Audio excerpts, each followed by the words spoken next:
Conosco, através da Tua palavra, vivifica-nos nesse lugar, ativa a nossa vida espiritualmente, em nome de Jesus. Nos ensina, Senhor, nos ensina a Te seguir, nos ensina, Senhor, a estar diante de Ti, Pai, sem pressa, em nome de Jesus. Que esse ambiente tenha uma graça para recepção da palavra, que cada coração aqui receba inspiração para receber a palavra inspirada pelo Teu Espírito Santo. Fala conosco, Deus, que o inimigo não tenha poder de tocar ou de roubar a semente de ninguém, em nome de Jesus. Irmãos, nós decidimos nesse mês de julho fazer algo aqui na igreja e nós estamos numa imersão, se é que a gente pode falar isso, uma imersão sobre o tema de vida no Espírito. Amém? Então todos os cultos, na quarta, no domingo de manhã, no domingo à noite, nas reuniões de oração aqui na terça, todas as reuniões coletivas aqui na igreja nós estamos falando sobre esse tema. Ok? Creio eu que já tem algumas mensagens já anteriores a hoje já postadas no YouTube, já está no jeito?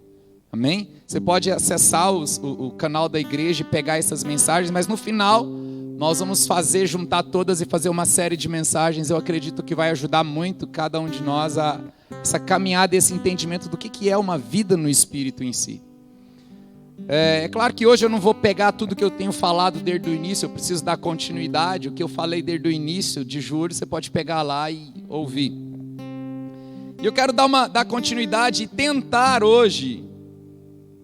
Eu sei que nós não teremos tempo suficiente, mas falar um pouco sobre práticas espirituais. Amém? Glória a Deus. Então vamos lá. Pega a Bíblia aí, primeiramente, abra no livro de Mateus, capítulo de número 9. Mateus 9.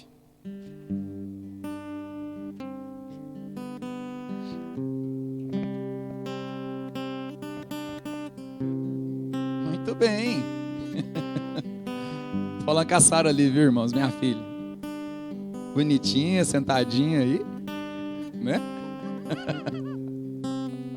Aleluia. O que você está comendo aí? É? Vovó trouxe? Essa vovó é uma benção. Gente, nós temos que ter uma convicção muito forte da nossa identidade espiritual em Deus. Quando você é convicto da sua identidade espiritual, se torna muito mais fácil você lidar com qualquer outra situação. Por que eu preciso de convicção e consciência daquilo que eu sou em Deus? Porque essa convicção e essa consciência vai te ajudar na separação de qualquer movimentação, seja ela emocional ou física. Por exemplo, nós conseguimos discernir muito pouco quando algo é de Deus, quando algo é da minha cabeça, da minha alma, das minhas emoções, ou quando é algo apenas carnal, físico, humano, natural. Porque nós não fomos treinados a discernir as coisas. A palavra de Deus nos diz em Coríntios: buscai com zelo os melhores dons. Eu acredito que um dos dons, quando a Bíblia manda você buscar com zelo os melhores dons, ela está te dando a opção de escolher aquilo que você acha melhor orar para buscar e receber. E para mim, um dos dons mais cruciais e necessários que um cristão tem que ter é o dom de discernimento de espírito. Nós precisamos, irmãos, aprender a discernir aquilo que é espiritual. Nós precisamos aprender a discernir aquilo que é emoção, e nós precisamos aprender a discernir aquilo que é carnal. Nós precisamos aprender a discernir aquilo que é diabólico. Na ausência do discernimento, nós podemos ser enganados. Então, o fato é que nós, como cristãos, nós não fomos treinados, talvez na nossa vida, no nosso histórico espiritual, nós não fomos treinados a andar literalmente na natureza real que somos. Nós fomos treinados, irmãos, a fazer muitas coisas nas igrejas. Mas nós não fomos treinados a aprender a ouvir a voz de Deus, por exemplo. Nós não fomos treinados, irmãos, a interpretar a voz de Deus no íntimo, no espírito. Então parece que ouvir Deus é novidade. Quando alguém fala, Deus falou comigo, tem gente que olha e fala assim, como é que é isso? Deus fala onde? De que forma? É no ouvido? A gente fica meio perdido. Parece algo assim, quando alguém está ouvindo Deus, parece que aquela pessoa é de outro mundo. Irmãos, a voz de Deus está disponível para todos. A grande questão é que Deus não fala com você a partir da carne. Deus não fala com você a partir da alma. Deus fala com você no seu espírito. Todo relacionamento de Deus com o homem é espiritual. Toda voz, toda fala, toda vez que Deus fala com você, a Bíblia fala que Deus é espírito, e os seus adoradores o adoram em espírito e em verdade, ou seja, toda relação com Deus é de espírito humano para com espírito divino. Então o que acontece, irmãos? Nós entendemos que a partir do momento em que se nasce de novo, a partir do momento em que se aceita Jesus como Senhor e Salvador, o que acontece com essa pessoa? A gente pensa assim, aceitei Jesus, agora eu sou crente. Ok. Agora eu sou evangélico. Mas qual foi o grande acontecimento na vida da pessoa que aceita Jesus e nasce de novo? Ele recebe o Espírito vivificado. O que é isso? Quando Adão peca no jardim, ele morre. Mas qual morte que foi essa? Foi morte do corpo de Adão? Porque você precisa entender o que é o homem. O homem, ele é dividido em 3 partes. Você, entenda, o homem, ele é espírito, natureza de Deus, ele possui uma alma, sentimento, emoção e vontade, e ele habita num corpo, esse corpo físico, essa casa. Então o entendimento é que o homem dividido em 3 partes, ele tem a natureza de Deus, possui sentimentos, emoções e vontades e habita num corpo. Deus fez o homem assim. Deus cria o homem do pó da terra, mas até então ele era apenas um corpo morto. Mas a Bíblia fala que logo após ele criar o homem do pó da terra, esse corpo com o intuito de fazer com que esse corpo se relacionasse com o mundo físico e as coisas visíveis e naturais, Deus sopra nas narinas deste homem, e ele passa a ser alma vivente. A questão é que quando Deus sopra nas narinas deste homem, o que é inserido dentro deste homem através do sopro de Deus? A alma casada com o Espírito. Deus coloca dentro desse homem sentimento, emoções e vontades casadas, atreladas juntamente com a natureza dele. Diga comigo assim: a alma nasceu casada com o Espírito. Diga comigo: a alma é a esposa do Espírito. Amém? Glória a Deus. O que é a alma, pastor? É a expressão do Espírito. Porque todo ser humano, quando eu falo de alma, estou falando de sentimentos, emoções, vontades. Quando você tem saudade, tristeza, alegria, qualquer tipo de sentimento, isso fala da parte do seu ser que expressa. A sua alma nasceu para expressar a natureza de Deus. A questão é que quando o homem peca, Adão pecou, o que morre? Deus falou claramente com o homem: não coma, porque o dia que você comer certamente morrerás. O que morreu desse homem foi o corpo, foi a alma, foi o que? Espírito. Só que quando o espírito morreu, a alma ficou viúva e casou. Com quem? Com a carne. Só que a carne do homem, por causa do pecado, estava corrompida.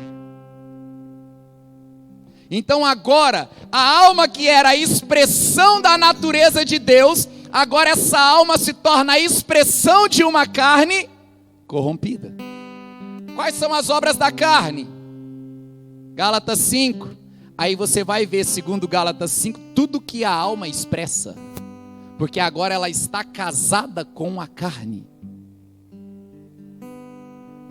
O fato é que quando você aceita Jesus como Senhor e Salvador, nasce de novo, aquele espírito que morreu no jardim, lhe é devolvido, porque quando Jesus ressuscita no terceiro dia, Ele está falando de uma vitória sobre a morte espiritual, e devolvendo ao homem aquilo que estava morto. Ei, nascer de novo, receber Jesus como Senhor e Salvador, nada mais é do que ressuscitar espiritualmente. Estávamos mortos e agora revivemos.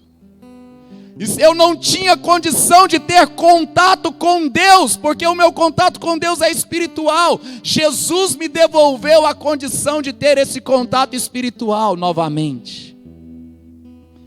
Pastor, e agora? Eu tenho o meu espírito, qual que é o meu papel? Ir lá, pegar a minha esposa, chamada alma, tomar ela da carne e trazer ela de volta para expressar o espírito. Fala para o seu irmão, você precisa tirar a sua alma do... Diga para ele, diga para o seu irmão assim, você precisa arrancar a sua alma dessa relação com a carne. Por isso que tem muitas pessoas que chegam e falam assim, pastor, eu nasci de novo, estou na igreja, sou crente, mas por que a minha alma ainda sente esses negócios esquisitos? Estranho, complicado. É porque ainda existe alguns, eu ia falar torpedo, mas não é torpedo mais, é WhatsApp, né? É torpedo, irmão. Hoje cedo eu estava falando de rádio AM aqui, citando rádio AM de exemplo, irmão. Gente, meus exemplos estão antigos. Como é que pode?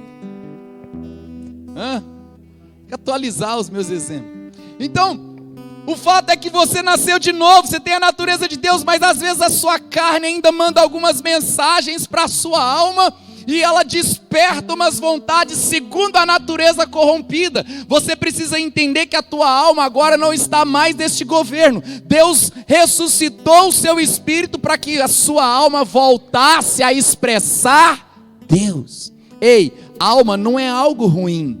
Ruim é quando ela expressa a carne. Amém? Bem forte, diga comigo. Ter alma não é ruim. Diga, Deus me fez assim.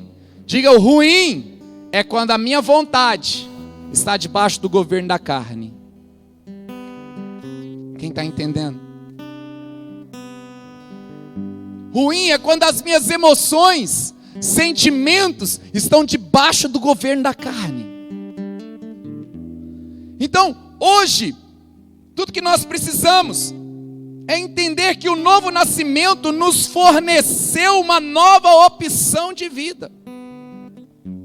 Por isso que a palavra de Deus nos diz que o Espírito milita contra a carne, e a carne milita contra o Espírito. Por que existe essa militância? Essa guerra? Estão brigando por causa de quem? O Espírito está brigando contra a carne está brigando contra o Espírito. Qual o motivo disso? O motivo está aqui, a alma. Porque na alma habita a sua vontade. Ou seja, eu quero que a alma expresse a vontade do Espírito. E a carne está dizendo, eu quero trazer a alma para expressar a minha vontade. Quem vence, irmãos? A carne ou o Espírito? Quem vence?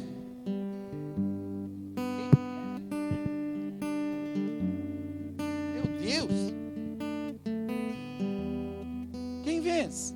Quem tiver mais alimentado. Quem vence? Quem tiver mais evidenciado. Quem vence? Aquele da qual você entende e reconhece que você... O que vai vencer é aquele que tiver a identidade definida. Você quer trazer a alma para o governo do Espírito, meu irmão, mas você não sai da Rede Globo.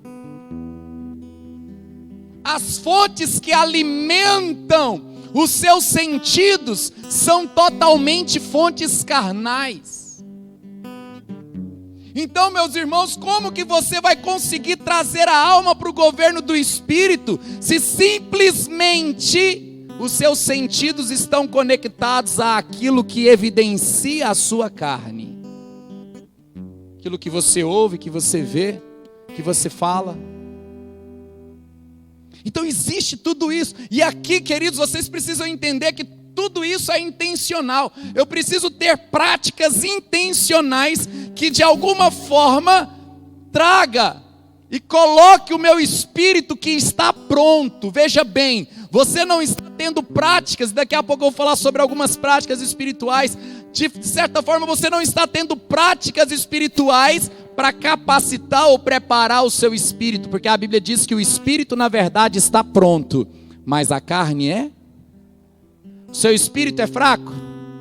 Por que de vez em quando você fala, estou tão fraco espiritualmente? Quem já ouviu isso?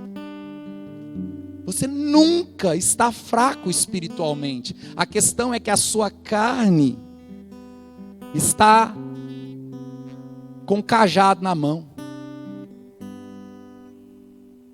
Porque a palavra de Deus diz que o nosso espírito na verdade está pronto. Quando que o meu espírito ficou pronto? Irmãos, Deus não te deu um espírito em preparação. O dia que você aceitou Jesus, você já recebeu um espírito pronto para qualquer coisa. E quando eu falo de espírito, eu não estou falando do Espírito de Deus, não estou falando, sabe, do Espírito Santo, eu estou falando do espírito humano mesmo, natureza de Deus, um pedaço de Deus pronto dentro de você. Então hoje o nosso chamado é entender, eu nasci de novo, eu sou espírito. Quem é você? João 3 diz o quê? O que é nascido da carne é? O que é nascido do Espírito é? Espírito. Artigo definido. O que é nascido do Espírito é. O seu espírito está pronto.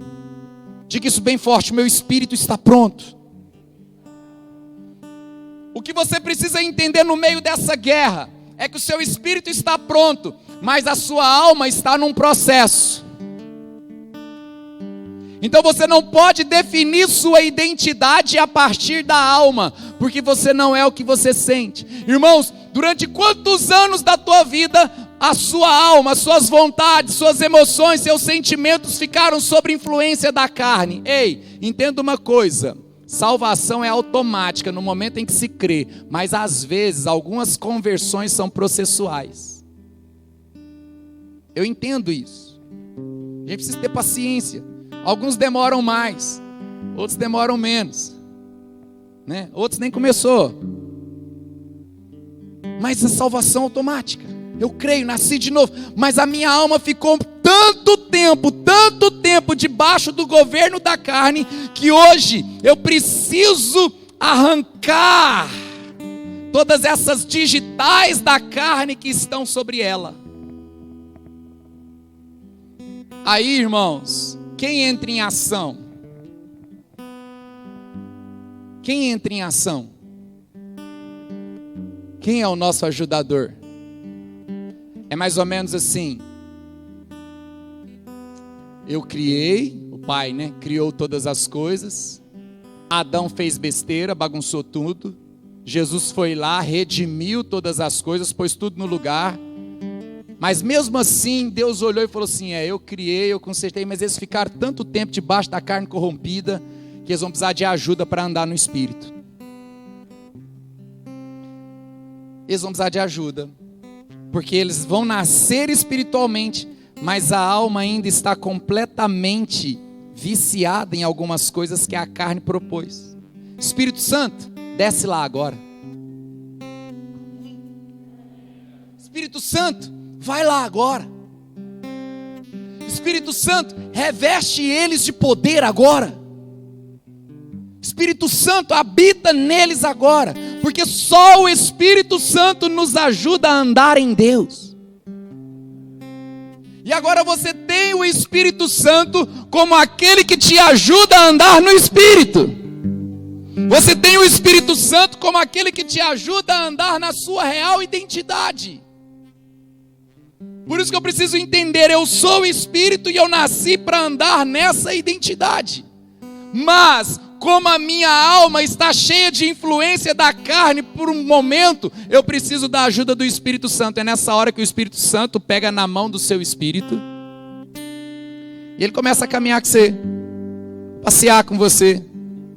Aí a sua alma está cheia de mágoas por causa de traumas, abusos, violências, que mais? Abandonos.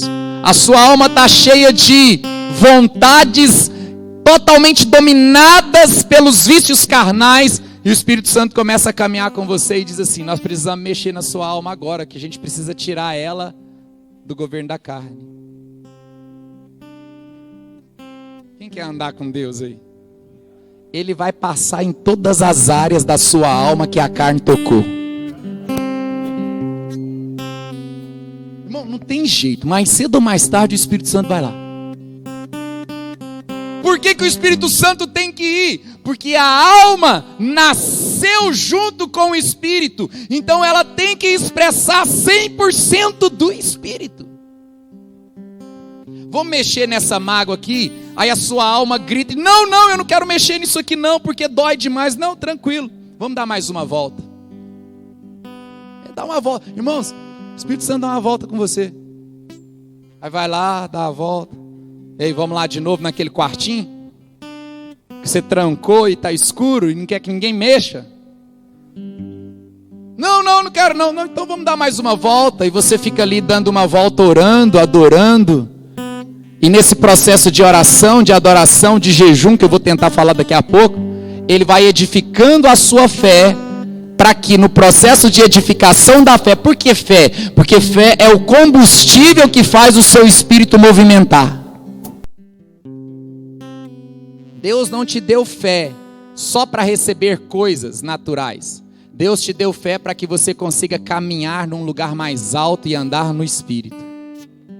Então nesse processo e nessas voltas que nós damos, você fica ali orando, você fica ali jejuando, você fica ali meditando na palavra, e o combustível está entrando, e à medida que o combustível está entrando no teu espírito, mais cedo ou mais tarde o Espírito Santo cria uma nova situação para mexer naquela área que antes te assustava. Só que agora você está tão abastecido pela palavra, você está tão fortalecido, que agora você tem coragem de mexer naquilo que você não mexia. E aí, o Espírito vai reconquistando aquelas áreas que foram corrompidas pela carne. Você está entendendo, meus irmãos? Quem está entendendo, diga amém. Diga para quem está perto de você: o Espírito vai mexer em tudo. Fala: mas você não está sozinho. O Espírito Santo vai te ajudar nisso. Ele vai te ajudar. Nós vamos precisar mexer, irmãos. E eu creio que no meio desses passeios que nós damos com o Espírito Santo, nessas caminhadas que nós damos com o Espírito Santo, a única coisa que eu preciso entender é que da mesma forma que nós temos algumas práticas que robustecem a nossa carne, que nos faz fisicamente fortes, nós precisamos ter práticas que de alguma maneira vai me fazer espiritualmente forte? Não, vai ativar a força que já existe no seu espírito. Amém? O seu espírito já é forte, essa força precisa ser ativada. O fato no meio de tudo isso é que as práticas é como você que gosta de fazer talvez um exercício físico, alguma coisa que vai ativando o seu corpo. Você também precisa ter práticas espirituais que vão ativando os músculos do seu espírito, para que você consiga entender e evidenciar a sua identidade espiritual, e a partir dessa identidade espiritual evidenciada, você consiga exercer governo sobre qualquer obra carnal que te dominava no campo da alma. Ei, escute uma coisa: carne sempre vai ser carne. Amém? Glória a Deus. Carne sempre vai ser carne. O fato é que você precisa colocar o seu espírito num lugar mais alto de governo com relação à carne. Pastor, essas coisas vão desaparecer, essas vontades, esses negócios vão desaparecer de dentro de mim. Irmãos, enquanto estivermos nesse corpo, a carne sempre vai ficar tentando exercer comunicação com a sua alma. Mas à medida em que você se coloca num lugar mais alto, se abastece de fé e ativa o seu espírito, essas comunicações vão perdendo efeito no campo da vontade. Aquilo que te dominava no campo da alma deixa de te dominar, porque agora a alma não é um campo de expressão da carne, a alma é um campo de expressão do espírito.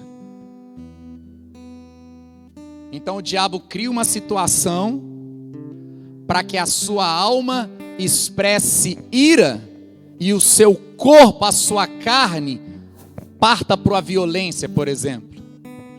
A questão é que agora a sua alma está recebendo influência do Espírito, no qual tem domínio próprio. Quem está entendendo? Ou seja, sua alma influenciada pelo Espírito expressa domínio próprio sobre qualquer comunicação de ira que a sua carne possa querer ter. Diga amém. Então diga comigo assim: eu preciso de práticas que ativem, vamos lá, que ativem a minha identidade espiritual. E a primeira prática que eu quero falar hoje, eu vou pro relógio. Eu acho que talvez vai dar. Vocês me dão uns 5 minutos a mais hoje, se eu passar do tempo? Quem me dá 5 minutos aí? Tem 50 mãos que levantou, vezes 5 minutos. Acho que dá até as 1 da manhã eu termino. Eu ganhei tempo de vocês, hein? Capítulo, o que eu falei? 9. Primeira prática que eu quero falar com vocês aqui. Primeira coisa que eu quero falar nessa noite: jejum. Eu comecei a falar de jejum pela manhã, mas não foi suficiente. Eu quero continuar um pouco sobre o jejum. Irmãos, o que é jejuar? Quem gosta de jejuar aí? Diga amém. Ó. Quem gosta de falar a verdade aí? Diga amém. Irmãos, jejum é saudável, certo? Irmãos, existem artigos científicos aí que mostram o quanto o jejum é saudável. Jesus já sabia disso. Porém, quando a gente fala de jejum, nós estamos falando de abster-se de alimento, total ou parcial, por um período de tempo. Jejum tem a ver com abster-se de alimento, comida, certo? Amém? Pastor, por que você está falando isso? Tem muita gente que chega em mim e fala assim: pastor, eu estou de jejum de televisão.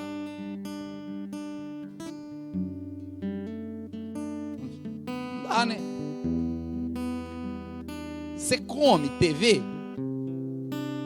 Não come. Você pode dizer: estou num propósito de não ver TV. Amém, é um propósito. Mas não chame isso de jejum. Pastor, outros chegam e falam assim: pastor, eu estou de jejum de carne. Eu não estou comendo carne. Mas você está comendo arroz, salada, um ovinho frito, cozido. Então você não está de jejum. Você pode ter tirado a carne por qualquer motivo, mas jejum é tirar alimento total ou parcial por um período de tempo. O que é total? Sem água. O que é parcial? Com água. Ok? Eu estou só abrindo um parênteses aqui, porque a gente não vai ouvir mais sobre essa questão de você falar que está de jejum de TV. Você fala que está de propósito de não ver TV pelo resto da vida. Amém? Amém, gente? Glória a Deus. Pastor, estou num propósito, estou de jejum de celular. Aleluia. Não é jejum, é um propósito. Porque você não come o aparelho. O jejum tem a ver com alimento. Qualquer outra coisa é propósito. Então a primeira prática espiritual que eu quero falar nessa noite é a respeito do jejum. E as pessoas estão tendo um entendimento muito errôneo a respeito de jejum. Porque nós aprendemos da seguinte forma, pelo menos eu. Olha, quando você estiver precisando de algo de Deus, faz uma campanha de jejum que Deus vai te dar. Então nós aprendemos a jejuar para receber coisas de Deus. E biblicamente a palavra nos diz que nós recebemos do Senhor todas as coisas gratuitamente. O que eu quero que você entenda é que ficar sem comer não produz a bênção de Deus. O que produz o favor de Deus na nossa vida é a fé. É a fé. Então, dentro desse primeiro assunto, irmãos, a respeito do jejum, pegando esse gancho, em vez de lermos Mateus 9, eu queria que nós fôssemos para Mateus 17. Depois a gente volta para o 9. O jejum não é um produtor de favores divinos. O jejum é um desbloqueador da sua fé. E é isso que nós vamos falar. Primeira prática espiritual, que na verdade são 6, se não me engano. Hoje eu vou conseguir falar de uma. No decorrer do mês a gente vai falando das outras.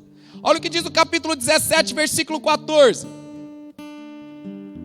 Quando chegaram onde estava a multidão, um homem aproximou-se de Jesus, ajoelhou-se diante dele e disse: Senhor, tem misericórdia do meu filho.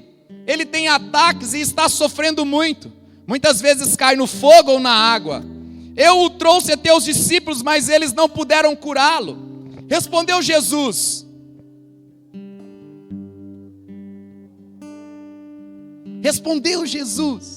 ó geração incrédula. Então eles trazem o problema do demônio, e Jesus relaciona o problema do demônio ao quê? Incredulidade. Veja bem, o problema do demônio estava relacionado, a incapacidade de expulsar aquele demônio estava relacionado à incredulidade.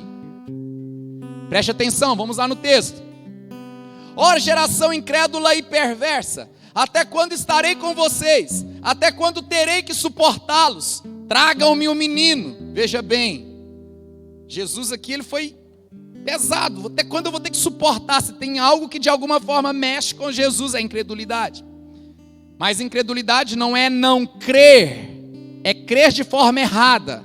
Não crer em nada é ateísmo. 18. Jesus repreendeu o demônio. Este saiu do menino, que daquele momento em diante ficou curado. Então os discípulos aproximou-se de Jesus em particular e perguntou: por que não conseguimos expulsá-lo? Jesus, nós já expulsamos outros demônios. Jesus, nós já vencemos outros principados, já expulsamos outros males. Por que esse a gente não conseguiu? É mais ou menos assim os discípulos dizendo: Senhor, nós estávamos indo, vencendo, mas quando chegou nesse, travou. Expulsamos, mas quando chegou desse menino, não saía.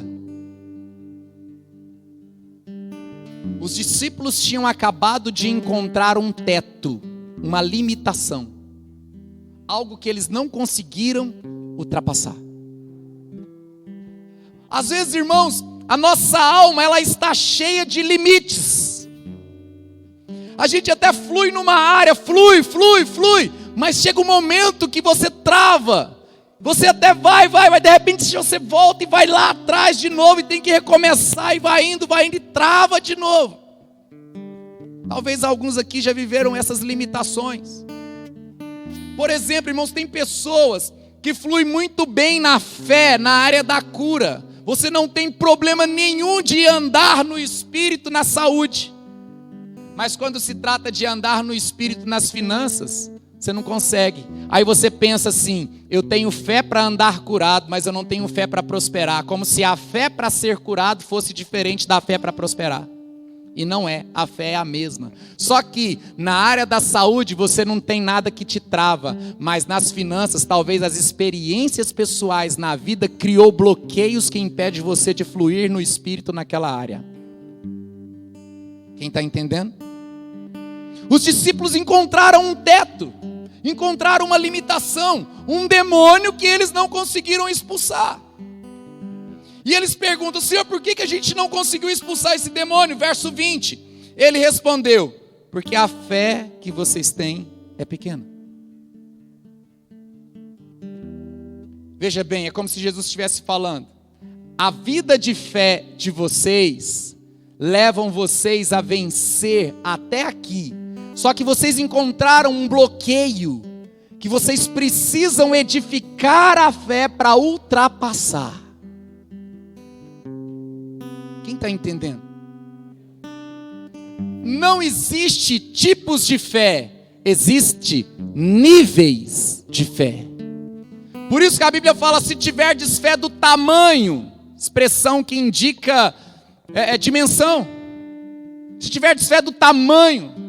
Os discípulos certa vez falou: Senhor, aumenta-nos a fé. Não existe tipos, não existe a fé que cura, a outra fé que liberta, a outra fé que prospera, a outra fé que abençoa. Não, existe níveis de fé. E agora eles estavam num nível de fé que não conseguiam ultrapassar aquela limitação. Irmãos, às vezes a gente vai se encontrar em situações muito parecidas com os discípulos. Só que você não tem que se sentir condenado, acusado. Sabe, eu me lembro quando Samuel era criança e ele estava com dorzinha no estômago, e eu chamei ele e falei: filho, vem cá, o pai vai orar por você. Aí ele veio sentindo a dorzinha na barriga, eu pus a mão, orei por ele, terminou a oração, eu perguntei: e aí, meu filho, sarou? Ele: não. Sarou não, tá doendo? Tá.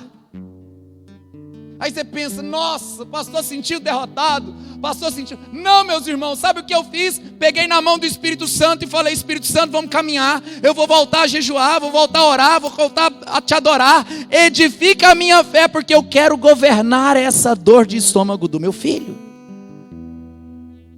Porque talvez aquilo foi um limite, foi um teto, e eu não tenho que me sentir acusado ou condenado, eu tenho que entrar num processo de edificação da minha fé para que eu estabeleça governo sobre aquilo. Não se sinta condenado ou acusado quando você chega num limite. Entre num processo de edificação e ultrapasse. Ultrapasse. Pastor, o que tudo isso tem a ver com jejum? Vamos lá. Porque a fé que vocês têm é pequena. Eu asseguro que se vocês tiverem fé do tamanho de um grão de mostarda, poderão dizer a este monte: vá daqui para lá, e ele irá. Nada será impossível para vocês. Mas essa espécie só sai pela... Aí você pensa que Jesus está relacionando o jejum ao demônio. Mas na verdade, Jesus está fazendo uma relação do jejum com a incredulidade. A resposta não está nesse versículo. A resposta está: Senhor, por que não conseguimos expulsar o demônio? Por causa da incredulidade de vocês.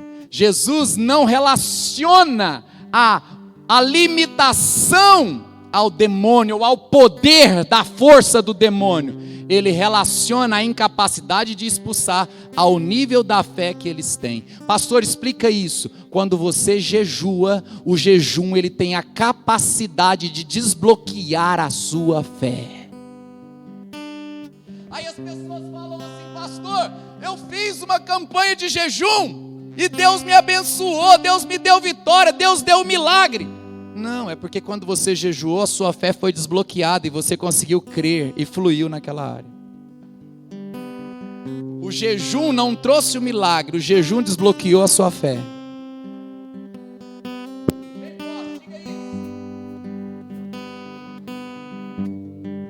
Vamos lá, digo: jejum não trouxe o milagre, mas me capacitou a crer acima daquela limitação. Então a primeira prática espiritual que ativa o seu espírito a andar numa dimensão mais alta é o jejum. Amém? Dá um sorriso para o seu irmão, fala para ele assim: fecha a boca. Fala para ele: menos Coca-Cola. Fala: menos churrasco, meu filho. A manteiguinha lá. Aleluia.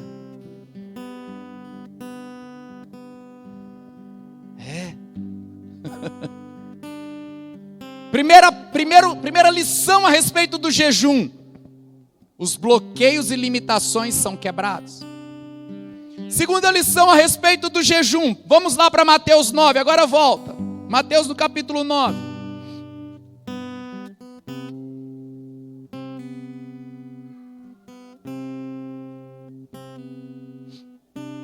Quem vai jejuar aqui, diga amém. Vai mesmo? Aleluia. Ah, irmãos. Ei, vida cristã não tem segredo não, irmão. É oração, jejum e Bíblia. Amém? Não precisa inventar nada. Oração, jejum e palavra. Segunda lição a respeito dessa prática espiritual. 9:14. Então os discípulos de João vieram perguntar-lhe. Olha o que os discípulos de João foram até Jesus e perguntaram: por que nós e os fariseus jejuamos e os teus discípulos não? Olha a pergunta deles. Nós jejuamos, mas os teus discípulos não jejuam, Jesus. Jesus respondeu: como podem os convidados do noivo ficar de luto enquanto o noivo está com eles? Virão dias quando o noivo lhe será tirado, então jejuarão. Quando nós temos consciência da nossa identidade espiritual, e essa identidade espiritual ela está evidente, nos tornamos sensíveis à presença do Senhor, nos tornamos sensíveis à voz do Senhor. Você quer entender uma prática que te deixa sensível à voz de Deus? É o jejum. Muitas pessoas chegam: pastor, porque eu não estou sentindo a presença de Deus. Primeiro que, para mim, a presença de Deus, há muitos anos deixou de ser uma sensação, ou algo a ser sentido, ainda que é muito bom sentir. A presença de Deus para mim é convicção: eis que estou convosco todos os dias. Então eu sentindo ou não, Ele disse que estaria comigo. Amém? Está feito, é um decreto. Mas muitas pessoas chegam e falam: pastor, porque eu não estou sentindo, eu não consigo ouvir a voz de Deus, não consigo sentir a presença de Deus. De repente os discípulos de João chegam e falam assim: mestre, por que a gente jejua? Os fariseus jejuam, todo mundo jejua, e os seus discípulos não jejuam. Jesus falou assim: enquanto o noivo estiver com eles, eles não precisam jejuar, porque o noivo está aqui fisicamente com eles. Então eles não precisam jejuar. Mas vai haver um dia que o noivo vai ser retirado. Aí sim eles vão ter que jejuar. Jesus está fazendo uma relação entre a presença física, não precisa de jejum. A presença espiritual precisa de jejum.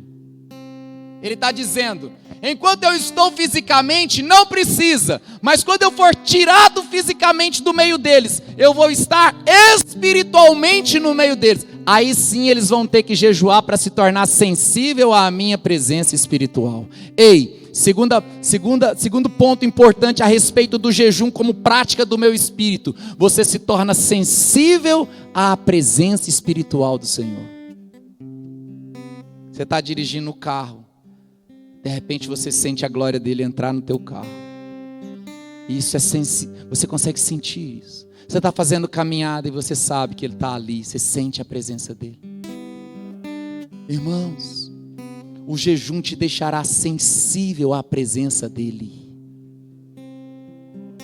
Você se torna: pastor, se eu sou espírito, minha identidade é espiritual, você tem que ser sensível às coisas espirituais. Amém? Diga comigo bem forte: se a minha natureza é espiritual, eu tenho que ser sensível às coisas espirituais. Então fique em jejum. Qual a prática que está sendo mencionada ali? Jejum. O fato, irmãos, é que as pessoas passam o domingo inteiro na TV, maratonando séries. Aí chega de noite, a gente quer estar sensível. Não, irmão, fala para o seu irmão: desliga a Netflix um pouco. Fala, gente, fala, aleluia.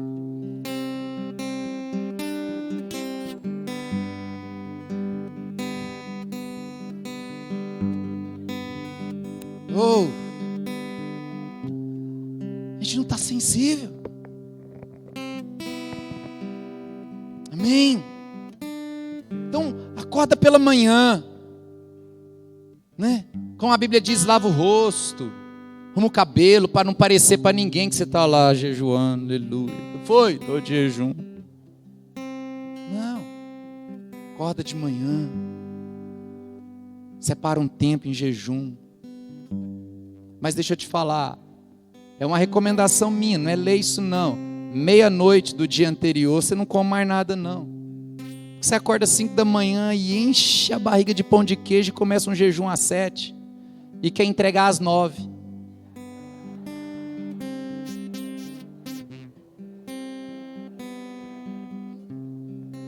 No mínimo, o jejum precisa gerar uma... Sabe, o propósito não é o sacrifício, mas precisa gerar um desconforto para a carne, irmão.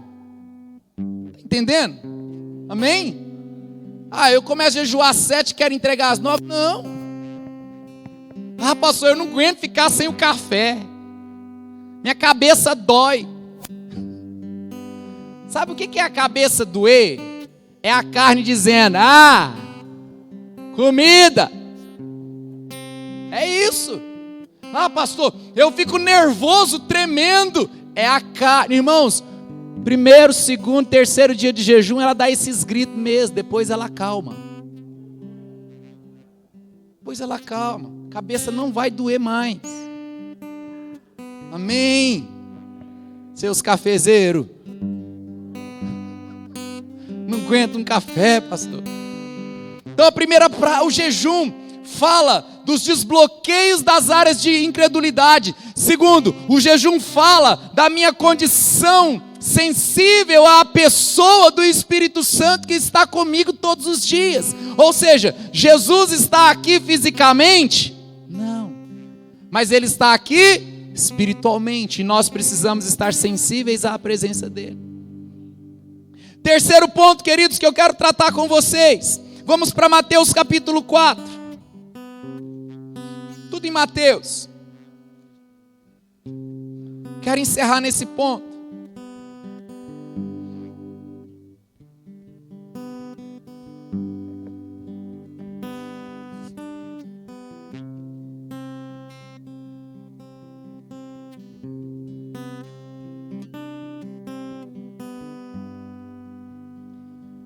Amém?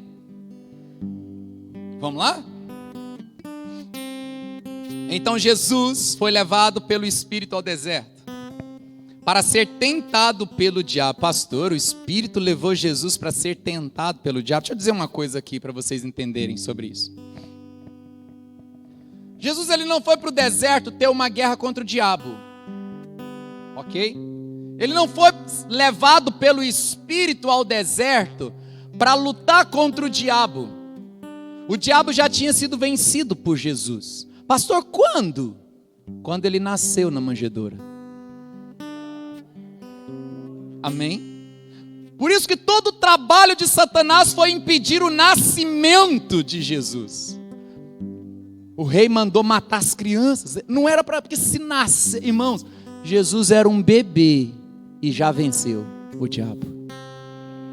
Nascer foi o suficiente para Satanás ter sido derrotado.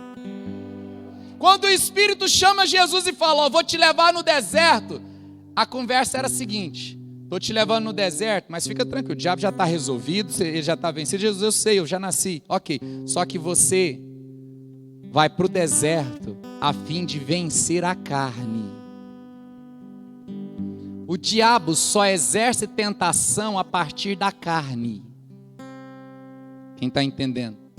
O homem é tentado a partir dos seus apetites carnais. Então todo exercício de tentação de Satanás era tentar fazer com que Jesus cedesse à carne. Então Jesus sendo levado pelo Espírito ao deserto não era para vencer Satanás, era para prevalecer sobre a carne. Ok, vamos lá. Por que isso? Paulo diz em Romanos que Jesus ele condenou a carne num corpo pecaminoso. Então o Espírito leva Jesus para ser tentado. Versículo 2, depois de quê?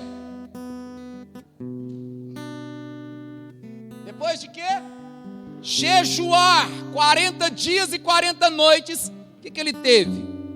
Normal. O tentador aproximou-se dele e disse: se és filho de Deus, manda que estas pedras se transformem em pães. Olhe para mim um instante. O jejum, ele vai tocar nos 3 níveis do seu ser. Amém? Diga isso, o jejum, ele vai tocar nos 3 níveis do meu ser. Ou seja, o jejum vai operar no mundo carnal, o jejum vai tocar e afetar o mundo das emoções, e o jejum vai tocar e afetar no mundo do espírito. Corpo, alma e espírito são afetados quando estamos jejuando. Pastor, explique isso.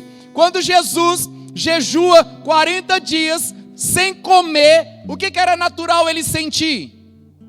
Fome. Quem é que sente fome? O espírito, a alma ou o corpo? Corpo. Então agora Jesus está fisicamente com fome. Ele queria comer, era um apetite carnal, era algo físico. E o diabo, olhando o apetite carnal de Jesus, falou assim: se és filho de Deus, olha o papinho dele para confundir identidade. Se és filho de Deus, faça com que essas pedras se transformem em pães. Porque a necessidade da carne de Jesus era do quê? Toda tentação carnal está ligado com um apetite carnal. Então deixa eu te dizer, olha para mim aqui. Você sempre será tentado no campo da carne, numa área onde você tem um apetite visível. Faça com que essas pedras se transformem em pães. Jesus automaticamente olhou para Satanás e falou assim: não só de pão viverá o homem, mas de toda palavra que procede da boca de Deus. Jesus diz: as minhas palavras são espírito e são vida. Nesse momento Jesus, ele está deixando bem claro, não só de pão viverá o homem, não é questão carnal, mas de toda palavra que procede da boca de Deus, é espiritual. Eu vivo pela palavra que vem de Deus, eu vivo no espírito. Pronto, primeiro round. Jesus vence no campo da carne. Amém? Porque ele sabe qual é a verdadeira comida e a verdadeira bebida. Então o diabo olhou, falou assim: agora vamos para a alma, né? Continuando, verso 4, verso 5. Então o diabo levou a cidade santa, colocou-o na parte mais alta do templo e lhe disse: se és filho de Deus, joga-te daqui para baixo, pois está escrito: ele dará ordem a seus anjos a seu respeito, e com as mãos dele o segurarão, para que você não tropece em alguma pedra. Jesus lhe respondeu: também está escrito: não ponha à prova o Senhor seu Deus. 40 dias jejuando, agora o diabo coloca ele no lugar mais alto do templo, e é alto, e lá daquele lugar ele falou assim: pula daqui. Irmãos, pensa. O diabo leva o cara num prédio bem alto, 30 andares, e manda ele pular. O que o diabo estava mandando fazer? Tira sua vida. Suicida. Só que o diabo usou a Bíblia, né? Está escrito que ele vai dar ordem aos anjos, e ele vai te guardar, e você não vai tropeçar em nenhuma pedra. Aquele momento, é como se o inimigo colocasse toda a carga na alma de Jesus. Uma pessoa, irmãos, que chega ao ponto de tirar a própria vida, de tentar suicídio, é porque toda a mente dele está tomada por um tipo de opressão maligna e ele não consegue ver saída. A saída é tirar a vida. A mente dele está cauterizada pela ideia de morte, pela ideia de suicídio. Então a ideia de suicídio é o ponto máximo de pressão na mente de alguém. Então Satanás, ele visa agora a alma de Jesus e pressiona a alma de Jesus, mas agora ele estava em jejum. Pula daqui. Jesus olhou e falou assim: Satanás, não tentarás o Senhor teu Deus. 2-0 para Jesus, amém? Aí o diabo pensa, agora eu preciso ir no terceiro ponto. Vamos lá na Bíblia. Versículo 8. Depois o diabo o levou a um monte muito alto, mostrou-lhe o quê? Todos os reinos do mundo e o seu esplendor, e disse-lhe: tudo isso te darei, se prostrares e me adorares. Jesus lhe disse: retire-se, Satanás, pois está escrito: adore o Senhor, o seu Deus, e só a ele preste culto. Então o diabo deixou, os anjos vieram e o seguiram. Veja bem, terceira parte, o diabo leva no lugar alto e mostra riquezas, reinos, e disse assim: tudo isso eu te dou, se você prostrar e me adorar. Adoração é uma prática do corpo? Da alma? Adoração é uma prática de quem? Deus é, e os seus adoradores o adoram. Adoração é prática espiritual. E agora Satanás joga toda a carga no espírito de Jesus e mostra reinos. Por que ele mostra reino e riqueza? Segundo a Bíblia, quem é que tem status de Deus? Não se pode adorar a dois senhores, a Deus e as riquezas. Então ele fala: eu te dou todas essas riquezas, se você se prostrar diante de mim, só um pouco, tudo isso é seu. Jesus olha e fala: Satanás, retira-te daqui. Retira. Sabe quem deveria ter falado: Satanás, retira-te daqui? Lá atrás. Você vai ser como Deus, pode comer. E Eva olhou para o fruto, viu que era agradável aos olhos. Veja bem, tudo envolve, né?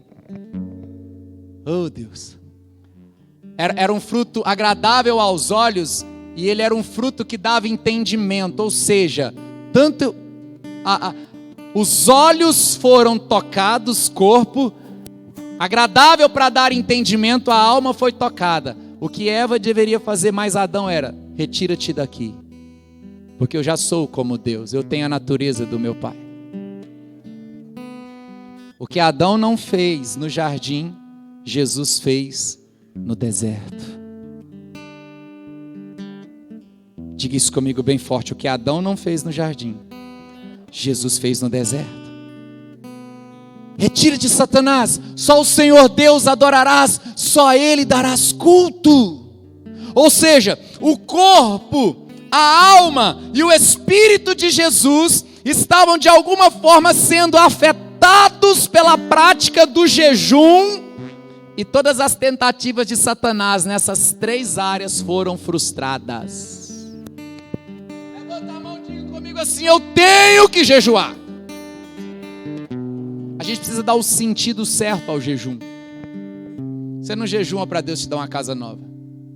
Você jejua para Deus desbloquear a sua fé, e na fé você conquista, você chega. Você não está jejuando, irmão, simplesmente para receber coisas de Deus. Você recebe por fé. Então agora você tem Jesus, nessa passagem mostra o corpo, a alma e o espírito, dentro da atmosfera do jejum, sendo completamente afetados. Está vivendo uma situação carnal, uma tentação carnal? Jejum. Está vivendo opressões na alma? Jejum. Está vivendo opressões até mesmo espirituais? Jejum. Amém?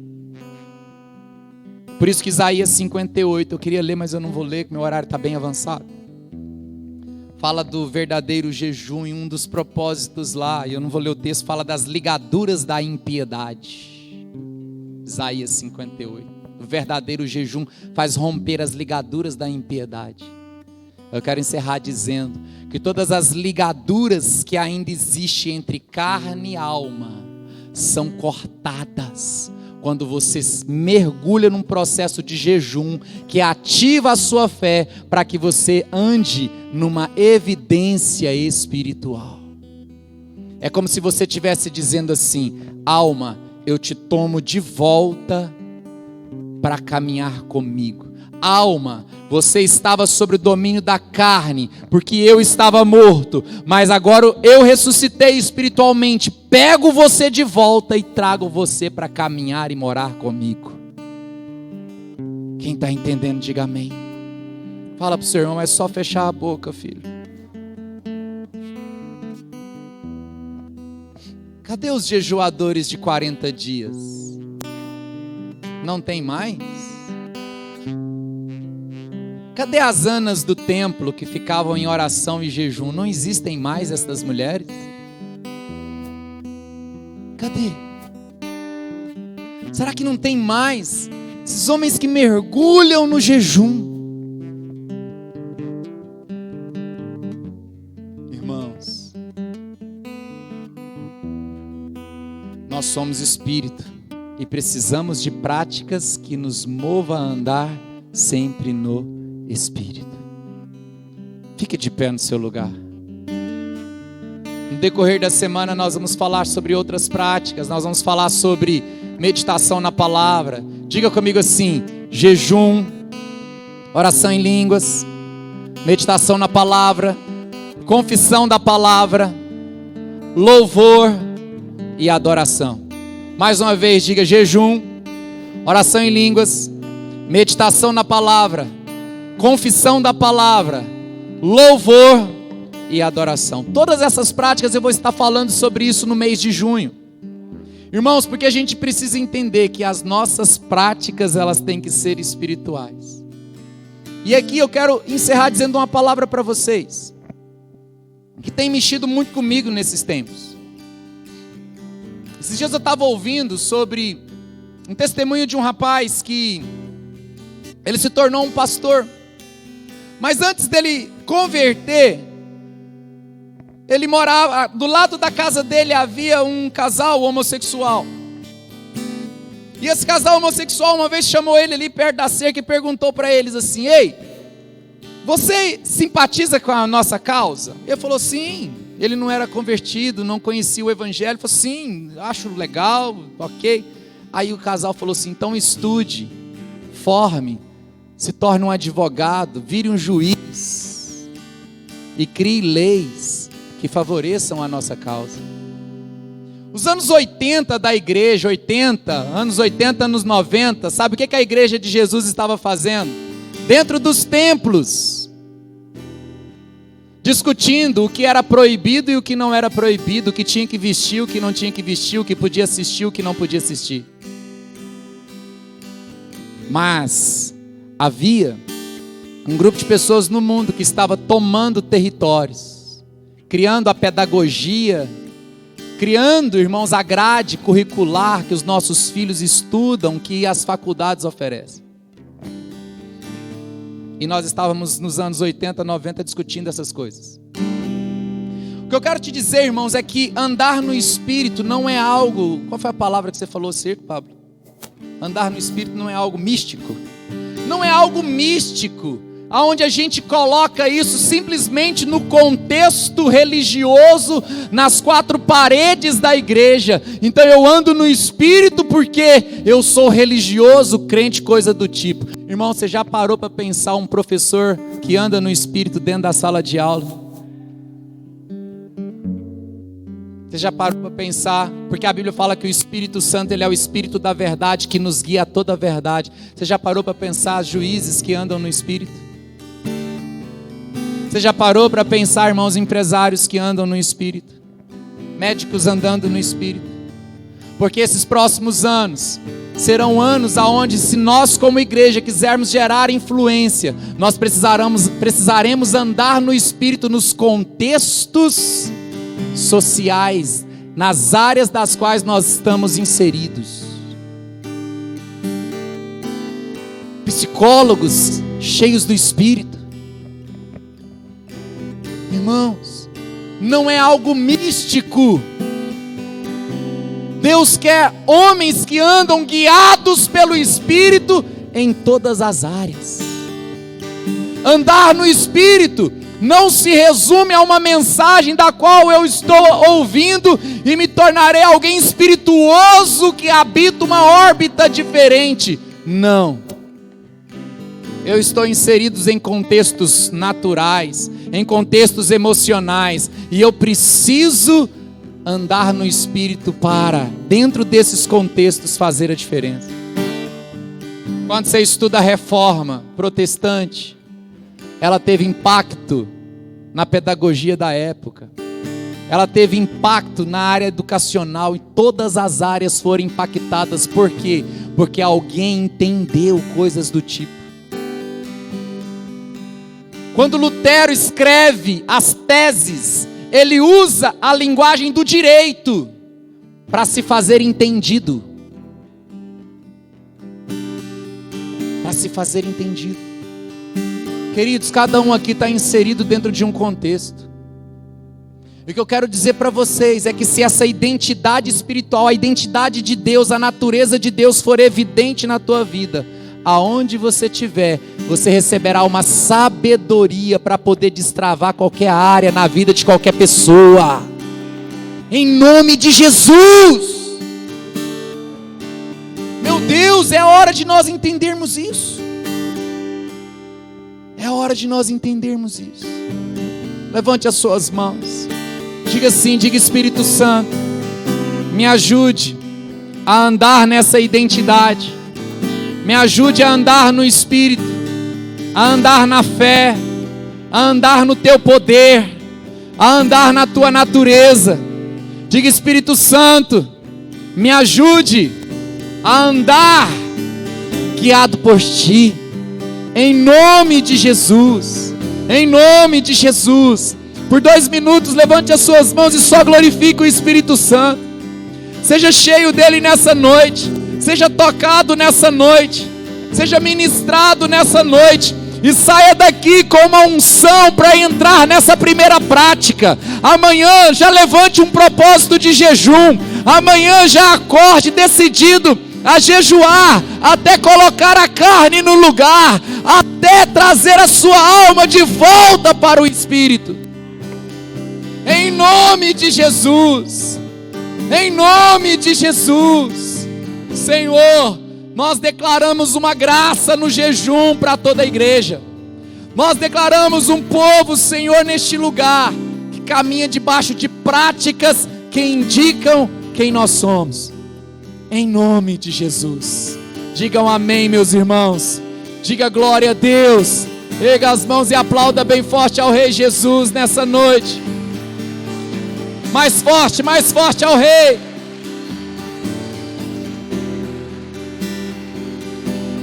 Amém. Quem recebe essa palavra, diga amém. Comece amanhã um propósito de jejum, no nome de Jesus. Amém. Antes de encerrar, todos os dias 6h30 às 7h30 da manhã tem oração aqui na igreja. Se você quiser passar aqui e orar alguns minutos, fique à vontade.